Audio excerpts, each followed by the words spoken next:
Assalamualaikum warahmatullahi wabarakatuh. Perkenalkan, saya Nadia Anggraini dari Sistem Informasi Bilingual B 2018 Universitas Sriwijaya.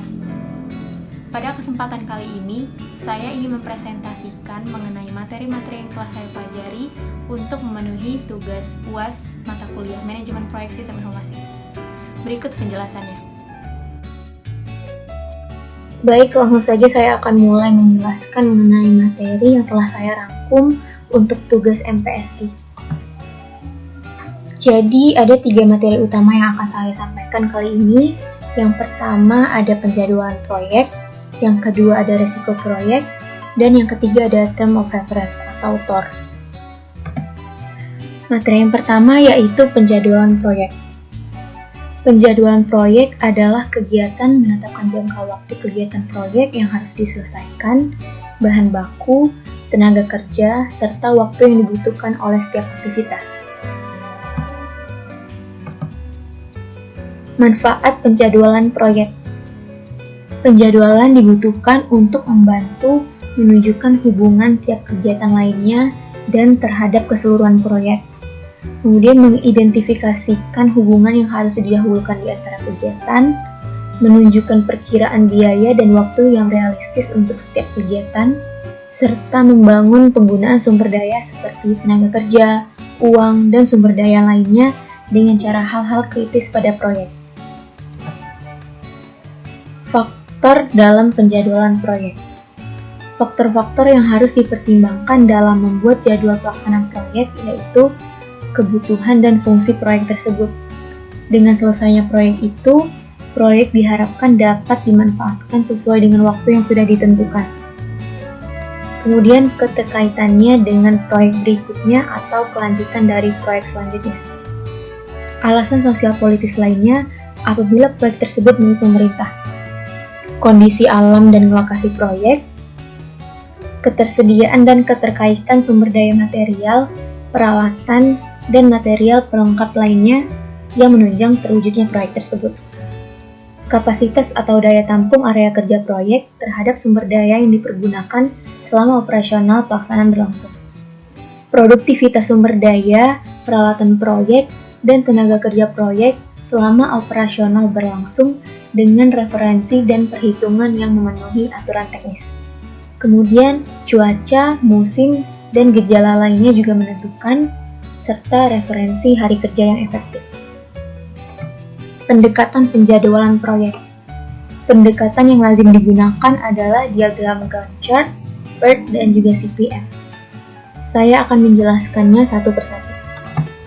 Gantt chart atau ada yang menyebutnya dengan bar chart adalah jenis diagram batang yang menunjukkan aktivitas untuk suatu proyek dan waktu perencanaan serta implementasi, seperti waktu ketika aktivitas akan dimulai, dan juga batas waktu di mana aktivitas tersebut sudah selesai.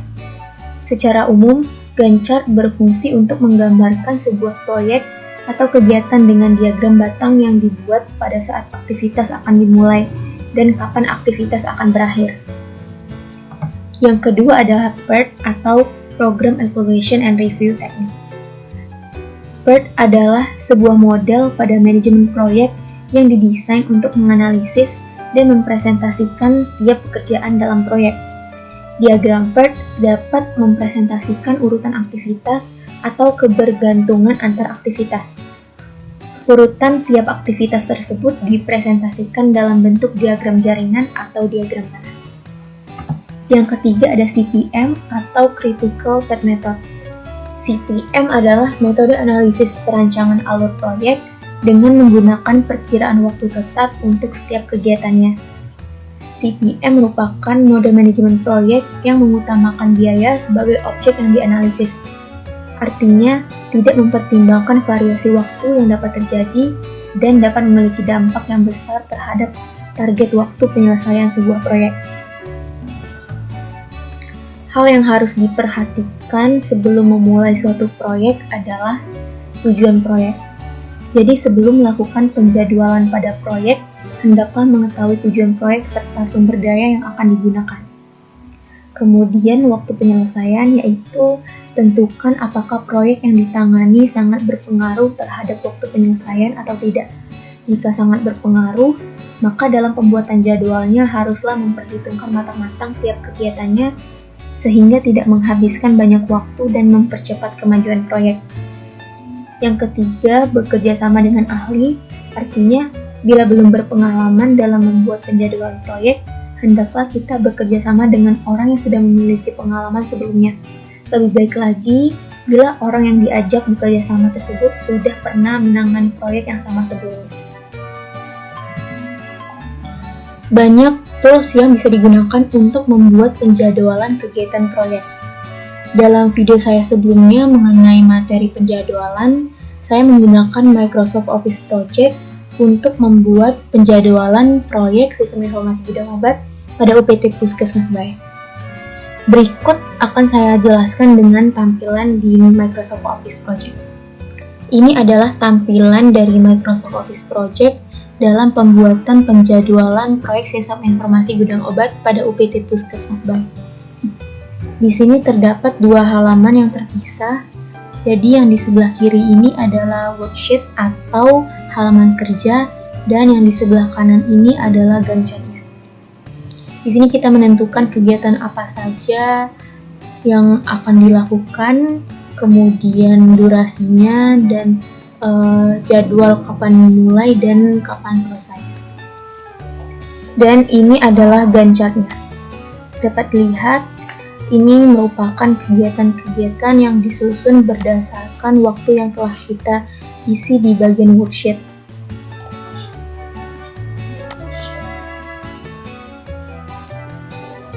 Kita bisa melihat menggunakan kalender.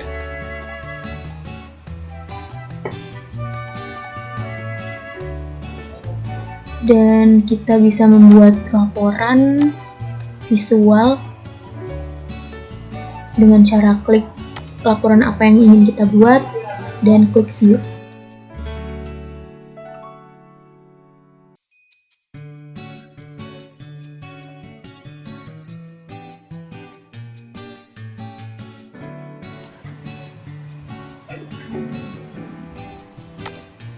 Maka akan muncul laporan yang kita inginkan. Di sini dapat kita simpulkan bahwa pada tahapan desain itu memuat banyak kegiatan dan membutuhkan waktu yang lebih lama dari tahapan-tahapan lainnya. Masuk ke materi yang kedua, yaitu resiko proyek. Manajemen resiko proyek merupakan seni dan ilmu dalam mengidentifikasikan, menganalisa, dan merespon kemungkinan resiko apa saja yang bisa terjadi selama proses proyek berjalan. Manajemen resiko seringkali terabaikan dalam sebuah proyek, tapi sebenarnya manajemen resiko ini dapat membantu mendevelop sebuah estimasi yang realistis. Strategi resiko. Ada dua strategi resiko, yaitu strategi reaktif dan strategi proaktif. Secara umum, dalam strategi reaktif, tim pengembang sistem tidak berbuat apa-apa di seputar resiko sampai sesuatu yang buruk terjadi, dan baru kemudian tim tersebut melakukan aksi untuk membetulkan masalah itu dengan cepat.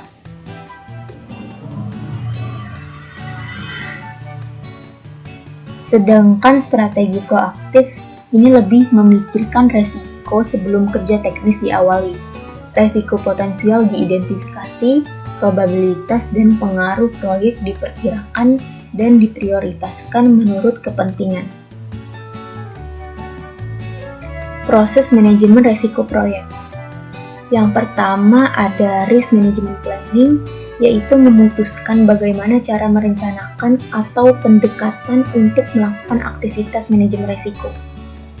Yang kedua ada risk identification, yaitu menentukan atau mengidentifikasikan risiko-risiko yang dapat berdampak pada proyek. Yang ketiga ada qualitative risk analysis, yaitu memprioritaskan risiko berdasarkan peluang dan dampak terjadinya risiko tersebut. Yang keempat ada quantitative risk analysis, yaitu mengestimasi secara numerik efek daripada risiko pada tujuan proyek. Yang kelima ada risk response planning, yaitu langkah-langkah untuk meningkatkan peluang dan mereduksi ancaman untuk dapat mencapai tujuan proyek. Dan yang terakhir ada risk monitoring and control, yaitu memonitor resiko-resiko yang terjadi atau rawan terjadi selama proses proyek berlangsung. Untuk dimensi resiko pelaksanaan proyek sistem informasi, ada 3, yaitu ukuran dan batasan proyek, yang artinya semakin besar ukuran proyek akan semakin besar resiko yang harus dihadapi. Yang kedua, penguasaan teknologi, yang artinya semakin tinggi kompetensi dan keahlian para anggota proyek terhadap teknologi yang dipergunakan dalam proyek, maka akan semakin kecil resiko yang harus dihadapi. Kemudian yang ketiga ada struktur proyek, yang dapat dikatakan memiliki struktur apabila target output yang ingin dihasilkan tidak berubah sejalan dengan dinamika lingkungan sistem di mana informasi tersebut berada. Analisis biaya manfaat atau cost benefit analysis adalah proses pengolahan informasi yang digunakan untuk menilai tujuan yang berguna dan memberikan pilihan penyelesaian masalah melalui pengujian produk dan pengeluaran biaya dalam berkegiatan. Ada 4 metode yang bisa digunakan untuk menganalisis biaya manfaat. Yang pertama, metode payback period. Metode ini menilai proyek investasi dengan dasar lamanya investasi tersebut dapat tertutup dengan aliran kas masuk. Metode ini tidak memasukkan faktor bunga ke dalam perhitungannya. Yang kedua ada metode ROI atau Return of Investment, yaitu metode pengembalian investasi yang digunakan untuk mengukur persentase manfaat yang dihasilkan oleh proyek dibandingkan dengan biaya yang dikeluarkan. Yang ketiga ada metode NPV atau Net Present Value, merupakan metode yang memperhatikan nilai waktu dari uang. Metode ini menggunakan suku bunga diskonto yang akan mempengaruhi deposit atau arus dari uangnya. Dan yang keempat ada metode IRR atau Internal Rate of Return. Adalah metode perhitungan investasi dengan menghitung tingkat bunga yang menyamakan nilai sekarang investasi atau nilai NPV tadi dengan nilai sekarang dari penerimaan kas bersih di masa yang akan datang. Berikut contoh dari analisis biaya manfaat. Ini adalah contoh perhitungan untuk analisis biaya manfaat. Jadi sebelum kita melakukan perhitungannya, kita lebih dulu merincikan biaya-biaya apa saja yang termuat dalam suatu proyek. Di sini dalam proyek sistem informasi bidang obat pada UPT Puskesmas Bae, saya merincikan biaya pengembangan, yaitu biaya hardware, biaya software, biaya brandware, biaya operasional, dan biaya operasi pemeliharaan. Dengan total sebesar Rp59.740.000. Kemudian terdapat rincian manfaat yang terbagi menjadi 2, yaitu manfaat wujud dan manfaat tak wujud. Dengan total manfaat itu dihitung per tahunnya. Kemudian ada total manfaat yang didapatkan dari penjumlahan total manfaat wujud dan total manfaat tak wujud. Dan dari situ kita dapat menentukan nilai profit yang didapatkan dari selisih antara TM dan juga TB. Seperti yang telah saya jelaskan sebelumnya, di sini saya menggunakan 4 metode pendekatan untuk menghitung analisis biaya manfaat. Yang pertama ada metode payback period. Dengan analisis dan perhitungannya seperti ini, kita menghitung dari total biaya dikurang dengan profit per tahunnya dan akan didapatkan tahun keberapa kita bisa mencapai keuntungan dari sistem yang telah kita bangun. Dan di sini kita mendapatkan titik impasnya pada tahun ke-2,23 atau setara dengan 2 tahun 84 hari. Maka dapat dikatakan bahwa sistem ini layak untuk dibangun. Yang kedua adalah metode ROI atau Return of Investment dengan rumusnya yaitu total manfaat dikurang dengan total biaya dibagi total biaya dan dikali 100%. Maka di sini kita dapatkan persentasenya sebesar 27% dan dari sini kita dapat simpulkan bahwa untuk pembangunan proyek sistem informasi bidang obat pada UPT Puskesmas Bahaya ini mendapatkan keuntungan sebesar 27% pada tahun ketiga. Maka dapat dikatakan bahwa sistem ini layak untuk dibangun karena memberikan keuntungan. Yang ketiga adalah metode NPV atau Net Present Value dengan rumusnya itu seperti ini. Kemudian kita akan menentukan tingkat diskontonya. Di sini saya menentukan tingkat bunga diskontonya sebesar 15%. Dan setelah melakukan perhitungan dengan rumus yang ada, pada tahun ketiga, sistem ini dapat memberikan keuntungan sebesar Rp8.857.351. Maka dapat kita katakan bahwa proyek ini layak untuk dilaksanakan karena menguntungkan. Kemudian yang keempat ada metode IRR atau Internal Rate of Return. Di sini kita menggunakan nilai yang kita dapatkan dari perhitungan NPV sebelumnya. Di sini saya menentukan tingkat bunga diskonto pertama yaitu 15% dan tingkat bunga diskonto yang kedua itu sebesar 20%. Dan kita menghitung untuk nilai NPV yang kedua, maka didapatkan nilai sebesar minus Rp103.427.000. Dari situ kita masuk ke rumus perhitungan IRR, yaitu tingkat bunga pertama ditambah dengan tingkat bunga kedua dikurang tingkat bunga pertama dikali dengan NPV pertama dibagi dengan NPV pertama dikurang NPV kedua. Maka setelah perhitungan didapatkan nilai IRR sebesar 19,74%. Yang artinya proyek ini akan menghasilkan keuntungan dengan tingkat bunga 19,74% per tahunnya. Dan dengan kata lain, proyek ini dapat diterima untuk dilaksanakan karena menguntungkan. Dan untuk materi yang ketiga adalah Term of References atau TOR. TOR merupakan kerangka acuan yang berisikan pernyataan kebutuhan pekerjaan suatu proyek yang digunakan sebagai pedoman pelaksanaan pengerjaan proyek. Ini adalah contoh layout dari TOR.